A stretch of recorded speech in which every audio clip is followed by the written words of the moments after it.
bless you, God, for those that are here. And we ask you, God, now that you just continue to give us knowledge and understanding of your word. And Master, we'll be mindful of what you're doing in our lives. And we'll be careful, oh God, to give you praise, glory, and honor. It's in Jesus' name. Amen. Amen. Amen. Amen. Spiritual family and church life. Yes, sir. How many of y'all looked at the lesson the other night? Looked at it? Yes, sir.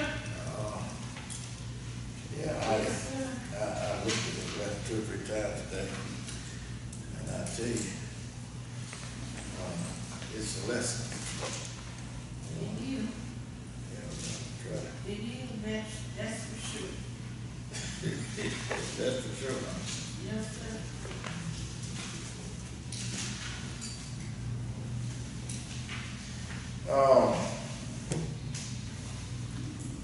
Spiritual family, church life. I don't think we're going to get on the church life part. We'll, I don't guess. You don't need what kind? We're going to get on that. Well, it's probably going to bother the first one. Now we're looking at something that's leadership. Let me read this and we can go on to it. It said, I will build my church, and the gates of death would not overcome it. They devoted themselves to the apostles' teaching and to fellowship, to the breaking of bread and to prayer. Everyone was filled with awe at the many wonders and signs performed by the apostles. All the believers were together and had everything in common. They sold property and possessions to give to anyone who had need. Every day they continued to meet together in the temple courts. They broke bread in their homes and ate together with glad and sincere hearts, praising God and enjoying the favor of all the people. And the Lord added to their number daily those who were being saved. There is one body, one Spirit, one Lord, one faith, one baptism, one God and Father of all. So Peter preached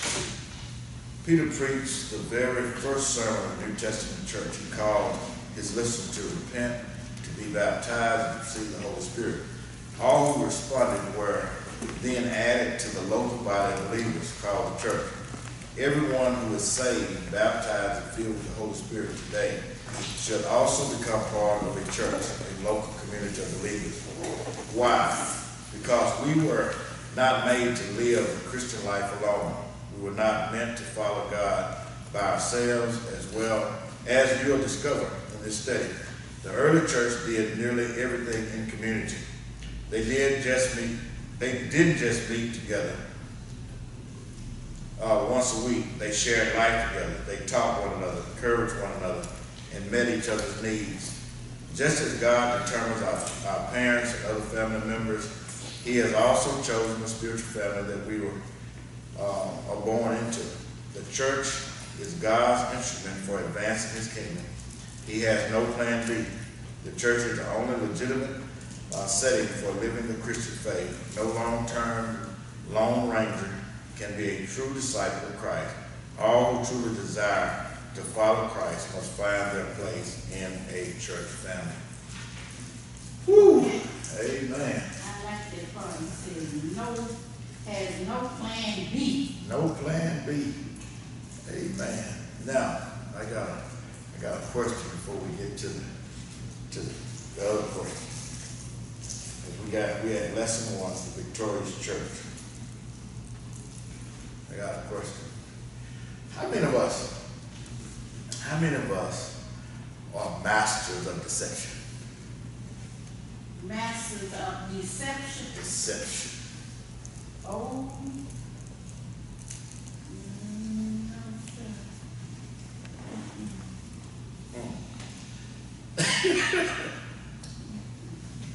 I need to ask that question again. How many of us are masters of deception? What is that saying? All of us? Yeah. All of us. Why would you think that? Why would you think that, son? Why would you Sometimes we do that. Sometimes we don't do it intentionally. And they, do something that going through, all kinds of stuff and putting on air. So we've been taught to hide what's there. Pretty much. Pretty much. Huh. I have a question. What is your question? What are you asking? How many of us is what? Masters of deception. Deception, okay. Deception. Masters of deception. How many of us hide stuff? Yeah, I do. Yeah. Yeah, I do. Why do we do that? Why do you think we do that? I just do it. A lot of times I'm saying that say other people's favor, but really talk for my own, just for me. Just- Please myself. Okay. I guess if you're asking if we're all capable of being deceptive, yes. Okay. If we purpose to practice it, no. You didn't purpose it, but we could. We're subject to it, what you're saying, but we don't practice it, but it's there. It's not common.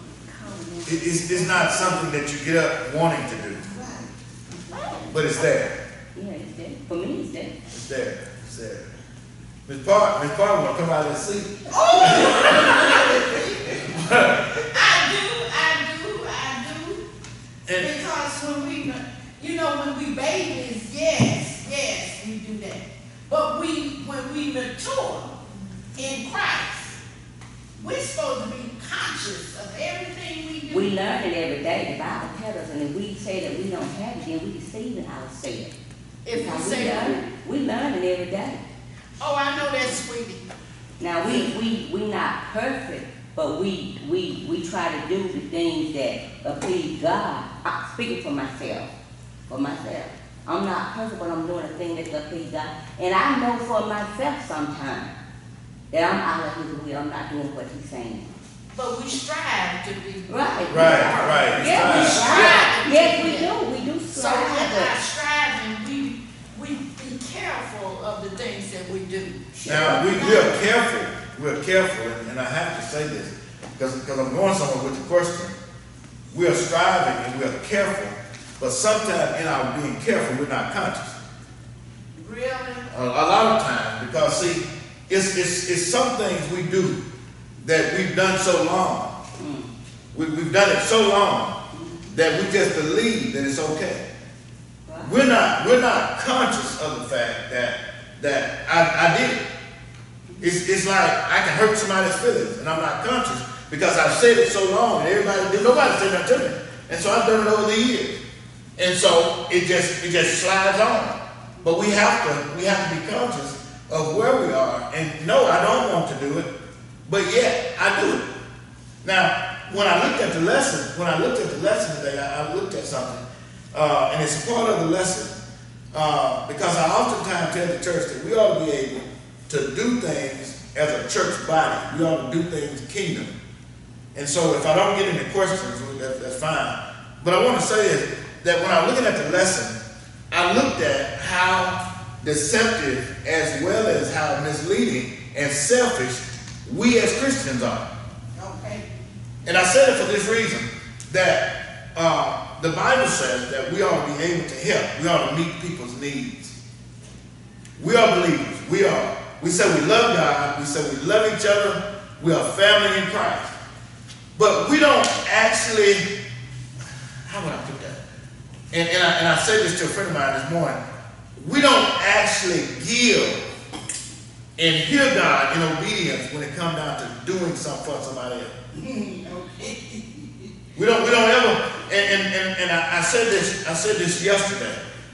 I told a pastor yesterday, I said, I need about $20,000. That's what I told him. And we're just talking, we just run our mouth. I said, I need about $20,000. And I said, I'll be back on track if I get me about $20,000. That's what I told him. And he went to talking about something he was talking to somebody else about.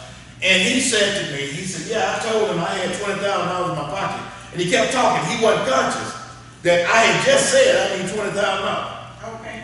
He wasn't conscious of what it, and so I reminded him this morning that I told him that. I said, but what we do is we hear somebody saying something. But because we're so caught up on where I have been. I don't want to get back to that place, so I'm going to keep what's mine. And I don't want to help nobody else get to where I am. That makes me selfish, right? Yes. That makes me not kingdom, because see, and the Bible says that they sold their possessions. And so everybody, they balanced it out, and everybody have need. I think that the deception that we have, we don't let people know where we are. Okay. We don't, and not only do we not let them know where we are when we get low, we don't ever let them know when we get high. Because we're afraid at some point that somebody's going to ask me for something. And then if I'm low, I don't want nobody to think I'm where I am. Okay. And so that's the deceptive part we have. Because we tell each other that I don't want nobody to know my business. Okay. That's the thing. That's deceptive, because see, if I'm gonna be a believer and I trust who I'm sitting beside, then I ought to be able to tell them stuff that I can't tell somebody else. Right?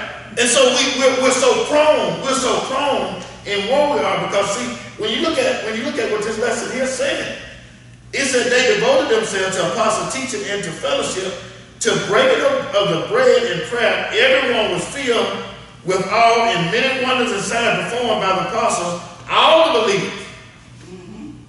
believers were together and had everything in common. They was on the same road. Okay. They was on the same path. Now, you can't do kingdom and you're on two different roads. You can't say that I got something different than they have, or I feel a different way, or I was brought up a different way. If we're in the same building, then we ought to have the same common goal. We ought to have the same vision that's designed. But it's a deceptive thing, because I don't want you, because see again, I don't want you to ask me for $20. Yeah, okay. I don't want you asking. I don't want you thinking that you can get what I got. Okay. But it wasn't that way. I believe that when we get to the point that we are a spiritual family, then there's not a need ought to be in the church. That's just my belief now. I don't think we ought to have our own houses or our own things that where I can't release my stuff. To people. You know, we have credit, we have credit cards, we have monies, and when people talk, we hate to tell people we're going on vacation because they believe we got something. And so we just go. And then you say, well, I missed you last Sunday. I said, yeah, we were just out.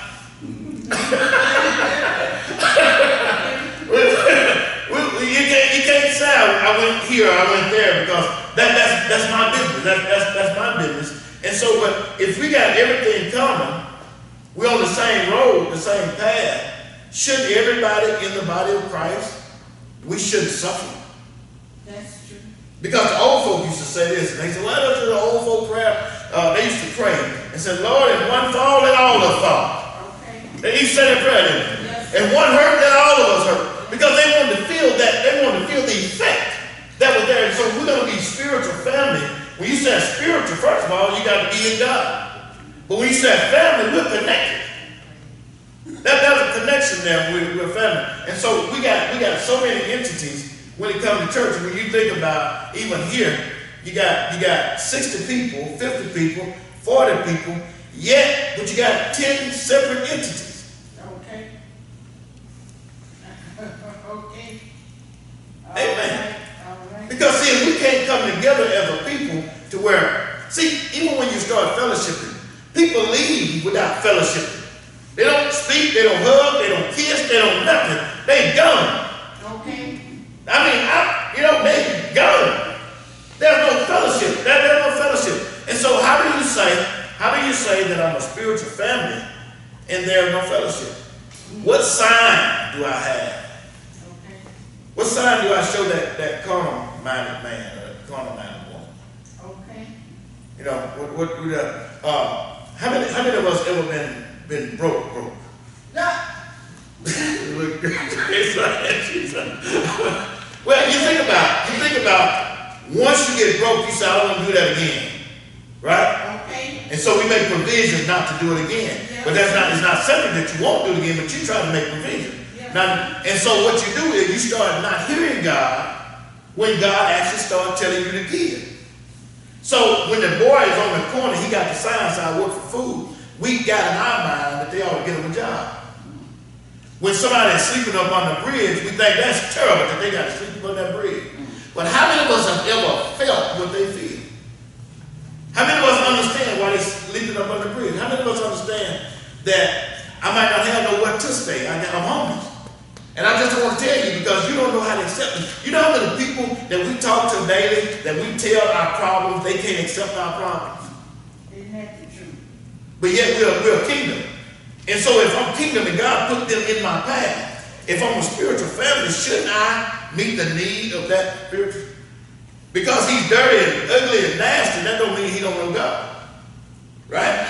Amen. He might have made a bad decision, you know, and you think about, can I give them something to eat? You say, well, Pastor, they don't want it, they want this. Every one of them is not the same. Okay. Yes. Do you give every time you see that sign and I'm standing on the corner? No, I don't. You asked me for? Because I said that. But God will put on your heart to give. If God put on my, Heart to give. yeah, but now sometimes, Tim, Sometimes they play it. sometimes God is saying it to us and we'll disobey God. And so in my mind, because of the fact that I don't want to do it, then I don't want to hear what God is saying about that person. And so when you ask, do I give every time? No, I don't. But I ought to be open to hear what God is saying about that person that I meet. And that's what I'm saying, because see, we can't say that all of them is out there to, you know, because you take in the church, we got some homeless folk in church, or we got some broke folk in church, but we can't tell it. We can't tell it because see, you know, I say this also today, if people knew where I was sometime, because most people believe that I'm always right here. I'm not. But I have to put on that deceptive part, because if I told you where I was, you said, Pastor shouldn't be that way. He shouldn't. And a lot of people look at what you have, how you look, and they just believe. That's true. They just believe. They believe that you're strong. They believe that you got it. They believe, and so that's the deceptive part that we do, and that's why I said it the way I said it. That we ought to be able to hear God, obey God, see God. Because now, no, all the time you won't, because there are some deceptive people outside. And so, but I'm open to where when God really starts moving and starts saying, then yeah, I can do what I need to do, because again, there's a lot of genuine people out there that just need some help. Yeah, they just need some help. And so I said that, I said all of that, because I think we need to start praying. I got up this morning about 5 minutes to 3. About 5 minutes to 3, I've been up just like I am now since 5 minutes to 3. And so I was asking God, what in the world? And all of this coming, all of it dropped in my spirit while I was, And I'm thinking all through the day, what do we do? And so I had to repent. And I'm telling y'all, I had to repent. I'm talking to Pastor Jeff. Because I think we deceive us. We deceive what we stand for. Because we don't want it, and we'll give people something that we don't want. And so when I start talking about it in this way, it said all believers were together and had everything common. It said they sold their property and possessions to give to anyone who had need. And he said anyone. It didn't even say believers at that point, did it? It said anyone had need. Right. Anyone. Anyone have need. And so I asked again, how many of us ever been broke? And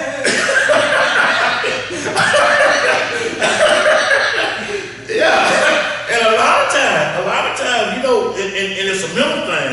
If you ever been broke and don't know where your next meal or your next light bill payment coming from, the next time you get some money, you're gonna hold on to it. You're gonna hold it. Your body tells you if you don't eat regular. If you don't eat regular, your body says, when it gets some food in there, hold it. Because I don't know when we're gonna eat again. Your body tells you that. We in our mental state tell ourselves, I've been broke, I've been down this road, I've lost stuff, you know, I'm not gonna lose again. And so I start holding tight, I start looking at things a little better. but I disobey God in my holding. That's what I'm telling you. We disobey God in our holding because we don't know how to release what God has told us to release. Because we don't want to get in a state. Because we say, I got a job, I'm doing this, they ought to get this, they ought to get that. But God has assigned you to their line. And what they can't do, y'all got gap insurance on your car. Some of y'all, some of you got gap insurance on your car. Well, the gap insurance is going to pay what your regular insurance won't pay. So a lot of us is that gap in between. What's really there, because they said they sold. How many of us now will sell what we got to somebody else? Yeah. Because you can't get to this place to where, and that's why I asked for the masters of deception. Okay. That's why I said it that way. We're masters of deception, because you think a few years ago, I would smile all day in this park. I smile all day, and I would laugh. I was great all day. But then nobody saw me after midnight. They didn't see the dark day. They didn't see that time where I had to hold the pillow and cry out to God. They didn't see how I had to lay on the floor. None of those days. And so, but when daylight came, I was good again. Because they didn't want to see the weakness part of it. And I think if we're going to be a spiritual family, we got to start not being deceptive and really actually start doing everything that God allows us to do. That's why I said you can be cautious, but you won't be conscious. Yeah, because we often do it, and we do it in a sense of really, because I've done it this long, or I've been taught to do. I've been taught to do. Some of our parents taught us, what happens in this house, stay in this house. And you didn't talk outside the house. Yeah, it's our business, and and so we grew up with that thing in mind that, hey, we just got to do it. But if you're gonna be part of this family, it says they sold their property, their possessions. They sold their property and possessions. Are y'all right? So when you turn the air back on, I turned it off. I thought it was too cool. Sam said it's hot in here, y'all.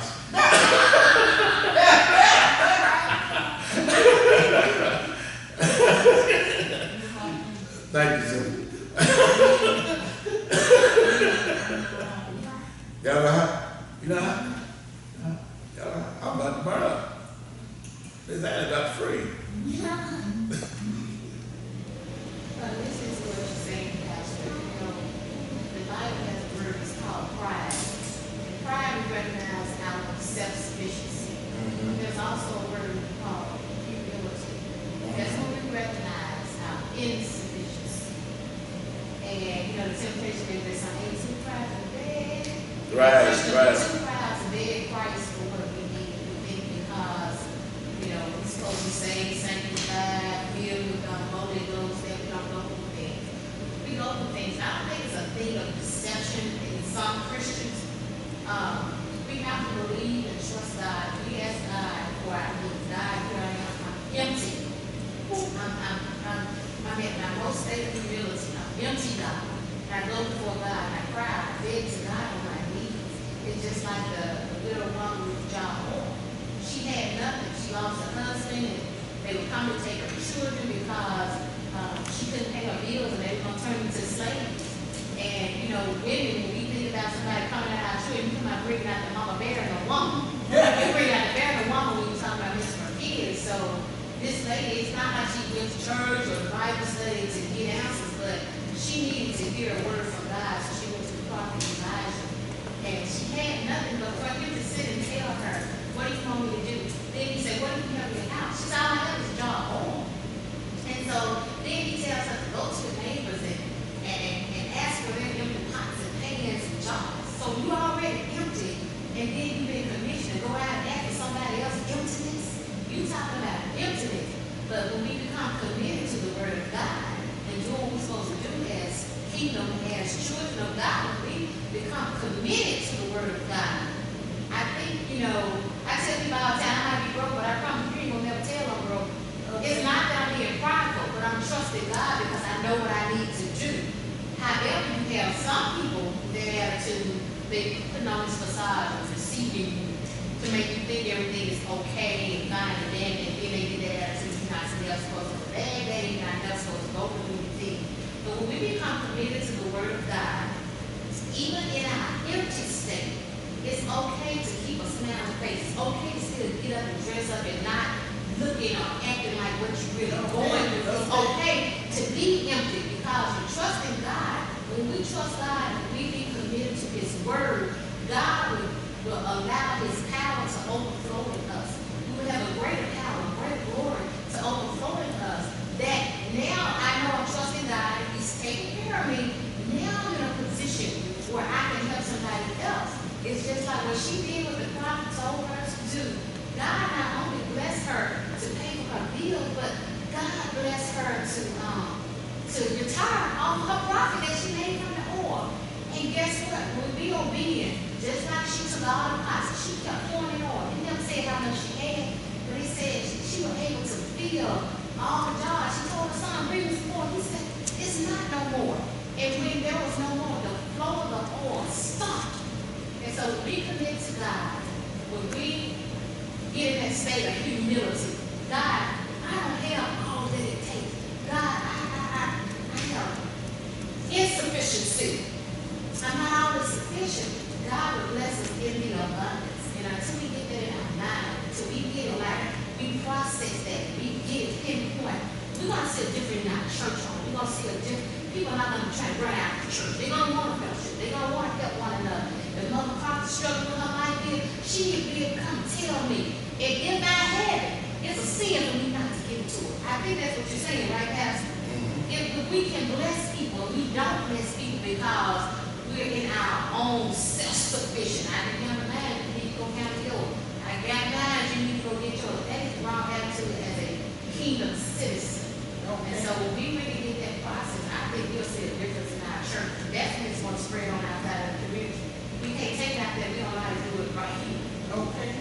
Well, Amen. and then you have to look at, and Cynthia's right in that area, but I think we have to look at that. I think confession or just to say, because now, and even in trusting God, as she said tonight, trusting God is good, but I think at some point I need to tell Miss Parker, or I need to tell Miss Anna, I need to tell Tim, I need to say it.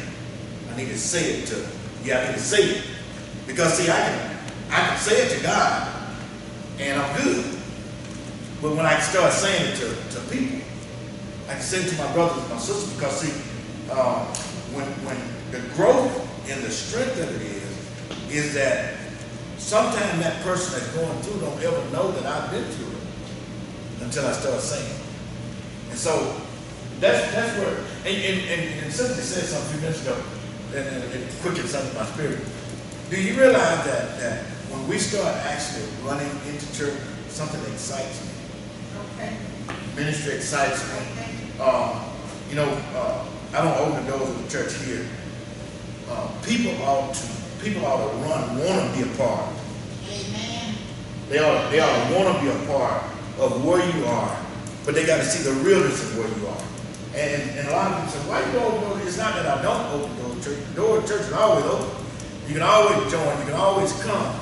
But I think that the most part of it is my aggressiveness want to get here. I want to get to where the Word of God is doing something for me, where it's changing my life, it's changing what I'm doing, it's changing the action that's around me, and that's why I like that this particular passage. When I kept reading, and I read it 3 or 4 times, they sold everything, and it said every day they continued to meet together in the temple courts. They broke bread in their homes and ate together with glad and sincere hearts. They had glad, sincere hearts. They was happy. They was happy. They were sincere. They were transparent. They were very transparent about what they are. And they was humble in a sense, because see, a lot of times we get things and we get up, and God had to pull me back several times, because sometimes you think you get right there, right there, right there, and you start looking at things a little differently, and you say, oh, I better, yeah. And God will pull you back, you know, he'll let stuff stop. And it'll stop long enough for you to say, hey, what happened? He said, I had to pull you back because you get out of hand. Okay. Yeah, you get out of hand. And so you have to have a sincere heart. And then he said, they was praising God and enjoying favor with all the people. And the Lord added the number daily to those that were saved. He added to the body of Christ. And so when God actually started adding, I won't try to get in the question, but I want to go to a scripture. I want to go to a scripture in Acts. What's that? Acts 2. Acts 2:40.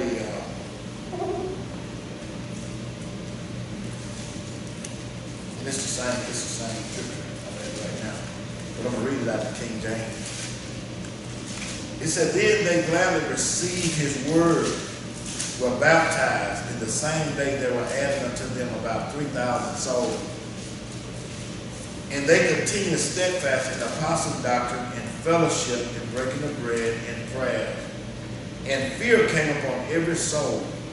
The respect of God came upon every soul. And many wonders and signs were done by the apostles. And all that believed were together, and they all and had all things common, and sold their possessions, and goods, and parted them to all men, as every man had need. And they continued daily with one accord in the temple, and breaking bread from house to house, did eat their meat with gladness and singleness of heart, praising God and having favor with all people. And the Lord added to the church daily as should be saved. And so you think what, and that's the part I want to get to, is that gladness and singleness of heart, praising God. But it said they continued daily on one accord. On one accord. And so you didn't have an argument when you got to the house of God. You know, they were breaking bread, they were happy to be together.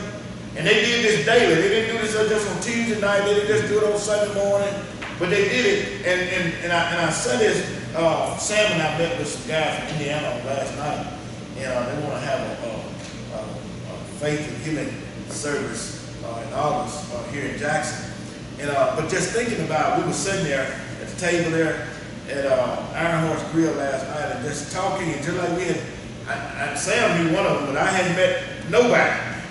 Sam was the only person I knew. But just acting like we had been together forever, you know, good spirit and everything, and wanted to do something together, wanted to work together. He's in Indiana, I'm in Jackson, but wanting to work together, want to help do, and just want to put everything there. You know, it's not my son, it's not my this, but because it's about Jesus.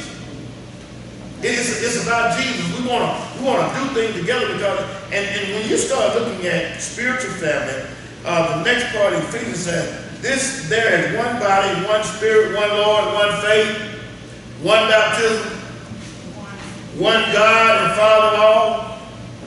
Yeah, and so all this other stuff that we come up with, when you're on the same road and one accord and one faith, you got an ambition to do it the right way. I want you saved. I want you to go up. I want you to move up. I want you to have what I have. You know, and I say this a lot of times. Oprah kind of crazy. Oprah kind of crazy, but when Gail is her friend. Right. Gail is her friend. Right. And when she became a millionaire, she wanted to give Gail $1 million, but she wanted her to be a millionaire too. Okay. You know, think about, you know, when we get to this level to where we're not just letting people ask us for things because we feel like we're greater than they are. But yet we want to give it to them because it's in our heart to give. It's just in our heart to give. When God starts really dealing with us and dealing with us on a basis of where we need to be with Him, I think that when you really look at it and look at where you are, I think all of us, and that's why I said we might not get to the question, I think all of us ought to evaluate us. That's right. All of us ought to evaluate us. I'm telling you, evaluate us. Because see, if we don't evaluate us, I'm gonna miss me somewhere. Okay. I'm gonna miss me somewhere. And so when you think about it, Paul says, after I've saved others, he said, I could be a castaway myself. He said, I could go to hell myself because I had looked at me. And so I have to look at me. I have to look at what I'm doing. He said, follow me as I follow Christ. And so we have to be on one accord. We have to know. And one thing that really pushes me as a pastor is that every person that's under my leadership, they need to know the vision God has for the body of Christ. Amen. They need to believe the vision that God has for the body of Christ. They ought to be able to follow the vision of God. All this old crazy stuff, but I didn't see it that way, and I don't know where he's coming at, and he's going to have to prove that to me and all that. You ought to believe God. All of us are believers. It don't matter how we feel sometimes. You know, when I was up under Pastor Cook, there was a lot of things that I didn't agree with him. A whole lot of things. Didn't nobody know I disagreed with him. I mean, a lot of people didn't know. And then a lot of people try to come to me and say, well, what you think about it? I don't think nothing.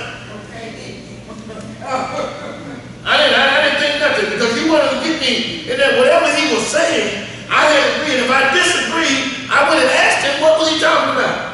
And he and I were the only one who knew what we talked about. Because see, I didn't want nobody else to get deterred because of my thought process. But we get angered because we have to be on the same road, but because I don't see it, because I don't see the way you're saying it, because I don't see the way God, there's a lot of things that God tells us to we'll never understand. But I have to be obedient enough to believe God that I can follow what God is saying to me. And all this old crazy, I can hear God for myself and I can pray for myself. You can. But there are sometimes you can't do it by yourself. You're not alone. We're not an island. We need each other. The Bible says iron sharpen iron. And so if I'm going to actually get to that place where I need to be, to where both of us on the same road, I got to be sincere in my heart. I got to be able to work together. There's a lot of pastors can't work together. There's a lot of folks can't work together. Amen. Do that and make me believe. And then when I get home, I convince myself I'm okay. Well, I need to say this. Because we're going somewhere here at Omega. And so since we're going somewhere, we're going to have to re-evaluate, revamp what's there. Because I think we've lost focus. Amen. We have actually lost focus. We've lost the excitement of trying to do it God's way. And so what we do is we just sit down. Don't nobody do anything. Don't nobody move. I'll let them go and do it. They ain't going to get involved. And so I won't come to women's ministry. I won't come to men's ministry. I won't come to church. I'm going to stop coming to Bible class. And then we think we're going to fail. God don't fail. Amen. Amen. Amen. God don't fail us. So what we do is we fail God because we can't get on the same road with God. Amen. We can't get on the same road with each other. And so we can't go home and start talking about the mere fact that it's not going the way I think it ought to go. Go back to deception. Cynthia mentioned 5 things when she was talking. She mentioned commitment, pride, humility, obedience, and confession. I think I wrote confession. She mentioned 4 things. But you think about those things. Because a lot of people are not committed to following God. And so since I'm not committed to following God, I see it just my way. I can't get on the same road with somebody else. If you're not right there with me, if I don't like you, if you're not just that. Okay. Amen.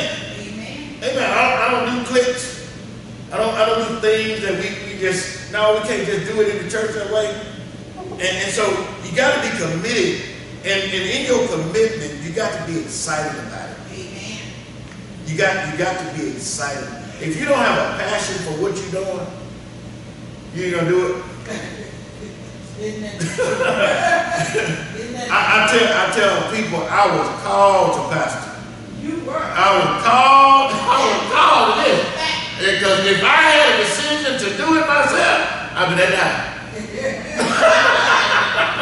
I was called. Some people just do this. I was called to this. Yeah, and you have to look at it. And then you think about the pride that some people have. I was watching. Who did I watch the other day? Bertrand Bailey. I don't know if y'all know Bertrand Bailey. He's a pastor. I don't know where he's from, but he did his dad's funeral.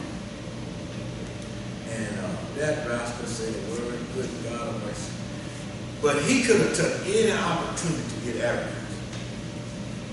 He could have took any opportunity to get arrogant because he was in the house. He was saying some stuff, and he knew how to say it, he knew when to say it. But you know, you think about that, most of the time people can't rise when they got pride in themselves. You can't rise. And some people, it takes a little longer to rise. But then there's people just rise. But you can't be prideful. You can never be prideful. You gotta be humble at every point. When God is really dealing with you, you gotta be humble at every point. Because if there's no humility where you are, you've already defeated and deceived yourself. You know, you can't have what Acts 2 talked about. You can't be on the same road. You can't be able to distribute stuff. They said they distributed as there was a need. You know, so the meal barrel never did run dry. You know, I said this the other Sunday that we need to stop asking people when they lose their job, say, how you doing? Well, I don't have no job. You ought to know how I'm doing. you ought to know how I'm doing. Yeah. You know, but the question is, we ought to ask people, have you paid your light bill? Can I pay a bill for you? Can I buy some groceries? Because you know, think about that. If somebody's in front of you in the grocery store and they say, God, I don't have enough money. Can I put something back? And the cashier kind of look at them and say, nah, you knew you didn't. That was the guy that did that thing. And you say different. Say, yeah, I take care of it. I pay for it. Because you never know when somebody's going to have to be behind you. That's right. You never know. You never know when somebody got to be behind you and you don't have enough. I know we think we're going to always have it together. Baby, when that band on the barrel break, yeah, and you wondering what's next, yeah, it takes the body of Christ to keep you together. Amen. It takes the body of Christ to. And I know a lot of us we don't want to tell nobody. If I can tell you some stuff right now about me, today, you say, ain't no way. Oh, yeah. Yeah, but we get to that place where the pride keeps us from really saying, I need some help. Amen. I need some help. Pride. Amen. But you have to be humble enough. And then you got to obey God. You got to obey God. Sometimes your last dollar might have to go to somebody. But the Bible said, and they gave to all that had need. So that person, they have a need. So I need to meet that need. Why? Because they're family. They're my spiritual family. I need to meet that need. Yeah, I need to meet that need. You know, we've paid some people house notes, light bills, car notes, and people say, well, church ain't for all that. That was a need. Amen. That was a need. Amen. So when you start having a need, yeah, and you can't, you know, I had a friend tell me the other day, he said, I don't loan no money I can't see coming back. Wow. My daddy used to tell me, he said, don't ever loan nobody no money you can't give to them. Because sometimes they won't come back. Amen. Yeah, sometimes, you know, sometimes we can borrow some money. You can borrow some money from a loan company. All the attention in the world to pay it back. Get it on a rut. Okay. Amen. This lady called me the other day. I ain't never late on too many things. She said, you ain't banking. I said, I know I ain't banking. I ain't got no money. That's what I told her. I said, I ain't got no money. She said, well, can you get some money? I said, so you had to get out borrow some money from somebody else? And I said, man, let me tell you this. I said, you might not see it the way I'm saying. I said, but if I borrow, I'm going to dig another hole. It's going to be bigger than the hole I'm in now. She said, you know, you tell the truth. I said, I didn't want to tell you. I said, I'm just telling you, you can't, because see, sometimes God put us in a place. He put us in a place sometimes to understand that it's about Him. This is not him. And he said, wait. Okay. Yeah, because he had to get us to a place. He had to get us to a place where our dependency is totally on him. Totally. It's a lot of people. It's a lot of people. Years ago, they used to say white folk was the only one that committed suicide. And a whole lot of folk committing suicide now. Okay, what color they is? Yeah, because they can't handle the pressures. And when God actually starts stopping some stuff, because we believe that this is mine, this belongs to me, this is mine. God has to move you in a position where you look at him. He did never see nothing that way. You have to look at this. So in a spiritual family, we have to get in position to where we know each other. Not know each other all your business. I don't want to know all your business. But we ought to be in a position to where we can help each other stay faithful and saved with God. Amen. Because see, there's a lot of people can't handle the pressure. That's right. They can't handle being put down, pressed down. They can't handle stuff. And so you're that cushion. The Bible even said that you might fall, but you would not utterly hit the ground. He said, I'll catch you before you fall. And because you're a believer, you won't feel the pain that a non-believer feels. Why? Because I got people around me. I got people around me that's going to take care of me. They're going to, even if you don't give no money, I'm there. Sometimes people just need a victory. They just need you to hear them. They on the phone and they just, yeah. I've held the phone with people that just be listening, just, yeah, and I'll never say that. And then they say, well, thank you for listening to the event. Anytime.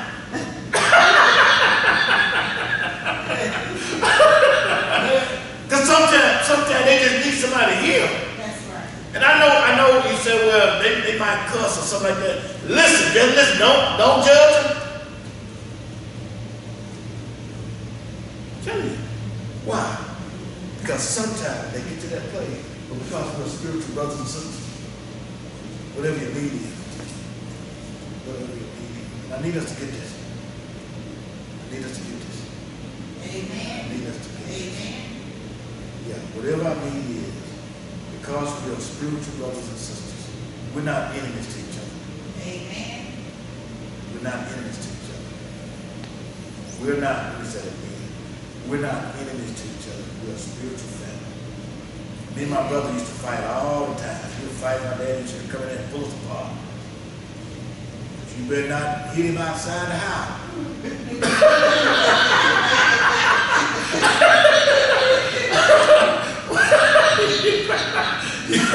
And you better not hit me outside the house. He's standing there. We got all be fighting. But that's how it is. So when you're family, you take care of each other. And that's what God is calling us for. Thank y'all for listening to this lesson tonight. Without getting into questions, we're at a place. I promise you, it's a challenge right now. Amen. To live a victorious life. Amen. But you can't live victorious by yourself. Amen. You can't be happy by yourself. Yeah, it's a thing that we just got to do. That's the thing we just got to do. And it got to come outside these walls. You're never gonna grow nobody or draw nobody when you're selfish yourself. You cannot. People can't come in here when we're selfish. We won't release. We won't let them know we're free. Okay. So when we can't see people come in, you say, I wonder what's wrong. Ain't nobody. God want a sign. Amen. When we get it together ourselves, we have to be ready for that person. Because I tell y'all this all the time, there's some people that are coming here, they're not going to smell like you, they're not going to look like you, they're not going to have that car, that house, they're not going to live in your neighborhood. We got to receive Amen. because they're God's people. Amen. Yeah, they're God's people. I thank God for tonight. We're going to stop right there and we'll get into the victorious church. Amen. Yeah, Sam, you were ready for that question, wasn't you?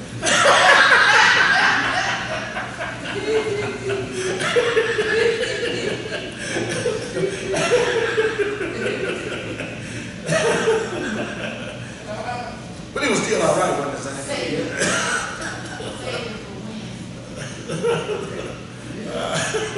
when.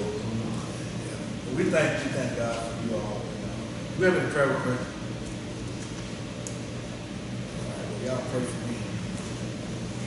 Amen. Let's pray. Yes, sir. Lord, we thank you now for tonight. Thank you for what you've done in this lesson tonight, God. And we pray that we'll be more thoughtful and mindful, God, of where you're taking us. We evaluate ourselves. We evaluate ourselves as being family, being single-minded, or even connected one with another. We pray, oh God, now that we will not be disobedient to the call that you have on our lives.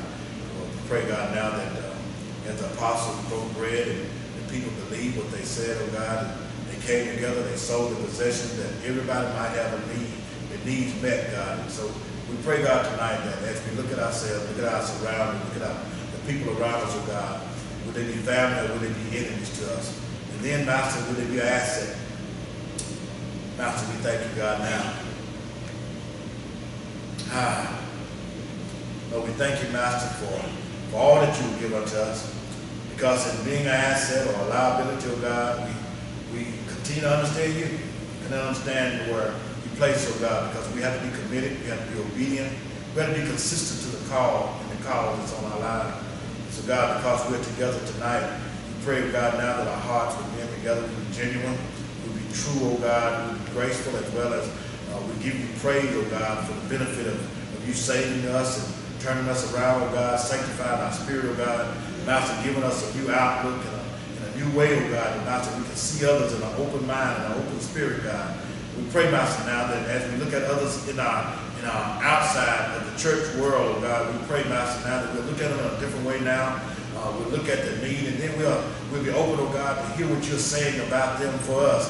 We pray, oh God, now that even in the assignment we have, oh God, to bless others in our home and in our church life, oh God, we pray, oh God, now that we'll come so close and strong with you, that Master, that we will not fall, oh God, because of the disobedience we have by just not listening and not hearing and not doing. We thank you, oh God, for tonight. We thank you for every person that's here tonight. We thank you for every home that's represented, God. But most of all, oh God, we thank you for your word. We thank you for how you strengthen us day by day, God. And so, God, I bless you again. And I bless you for traveling grace that you will give us tonight. We ask that you continue to keep us now. And we'll be so mindful to give you all the praise, glory, and honor. It's in Jesus' name. Amen. Amen.